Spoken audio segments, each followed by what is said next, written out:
Hello class, my name is Layla Hart and this is Disconnected by Connection. Although the internet has many benefits, it does come with its downfalls as well, such as decrease in productivity, harm to mental health, and harm to in-person relationships. First thing I want you to do is think about what you do when you first wake up. If you're like most Americans, it's check your phone. Within the first 10 minutes, many Americans check their phone, and I got this from Tom's Guide 2025. My goal here today is to help you guys be mindful of your internet usage and how to counteract it.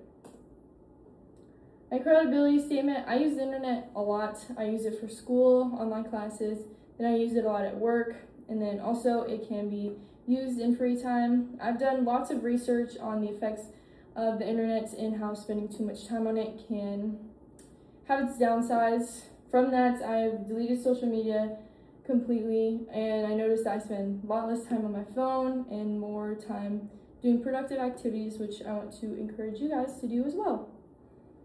First, I'm going to review my main points. I'll explain how it can harm your mental health and lead to other issues like that.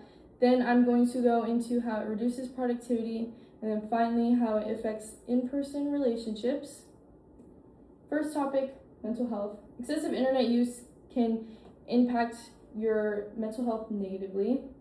There are a few factors here. It could be constant notifications, comparing yourself to others on social media because you see their lives all the time, and the scrolling. There's a lot of times where we'll keep ourselves up at night. This will interfere with our sleep as well because we are just doom scrolling, things like that. Very common today, which is how it can affect your sleep.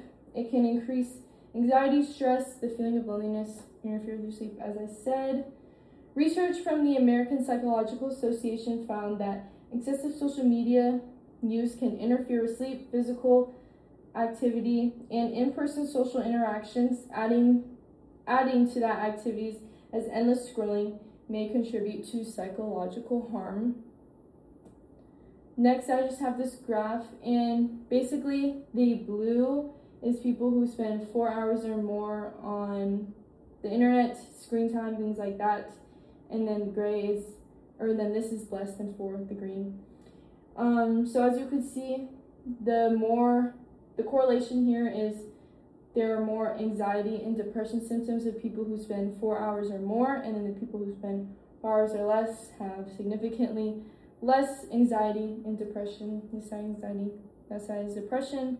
So as you can see, the correlation of your screen time, how much time you spend on the internet, can really increase things such as depression, mental health, sleep, things like that. There are many studies out there that prove this as well.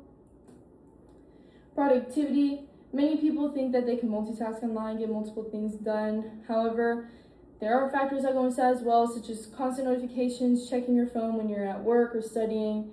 And although you think you're getting many things done, it's hard to refocus back in. You're actually losing time because you go from one thing to another, and then you're focused on text message, whatever, and then you have to refocus back in onto what you're doing. So really does reduce productivity a lot. A 2023 published in the Journal of Occupational Health found that reducing communication notifications improved participants' performance and reducing mental strain, suggesting that the constant digital interruptions make it more difficult to stay focused. And here I just have an image showing how glued people are to their phones.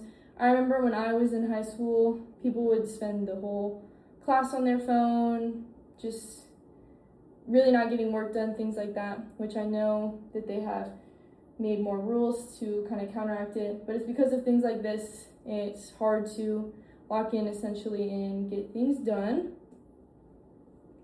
Finally, relationships. Many people argue that the internet helps you stay connected with family and friends. That is true, but also there are things like face-to-face and quality time. You really do need to set boundaries because, like the images I have down here, a lot of times you go out to eat, you'll see whole family on their phone, the kids on their iPad, things like that. Then same thing within the house. Obviously, you're not going to talk to each other all the time, but a lot of family, when they could be spending time together, they'll just be on their phones. So it is good to really just set boundaries around that. The American Psychological Association explains how social media can help people stay connected. Excessive use can interfere with healthy in-person relationships and other important daily activities, showing that you just need to set boundaries and be more mindful and make sure you make the time for the people that you are present with. Finally, the internet has become a normal part of everyday life, but you are becoming too dependent on it, society, and it also affects things like your mental health, productivity, and relationships, which is why we need to be more mindful of our usage. The main points I went over is that excessive internet usage can lead to stress, anxiety, interfere with sleep, depression. Then we went into examining the reasons of why it can reduce productivity. Then we recognize that the internet does have its benefits, but also can come with its costs with relationships and in-person time. By understanding these, we can make more daily life decisions to reduce our internet usage and not have our lives revolve around that. Technology should be a tool that improves our daily lives, not something that controls it. My call to action.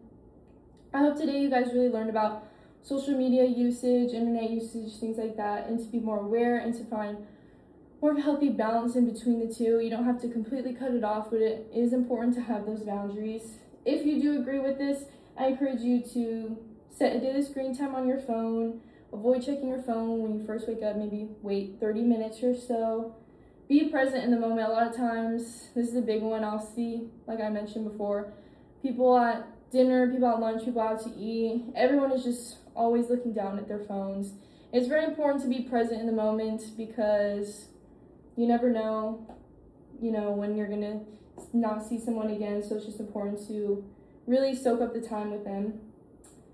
Spend more time engaging in face-to-face conversations away from the screens. I encourage you to find hobbies, could be anything, just you never know what you may find. And I want you to ask yourself this: are you using the internet or is the internet using you? It is really your choice. And then lastly, I have my references. Thank you guys for watching.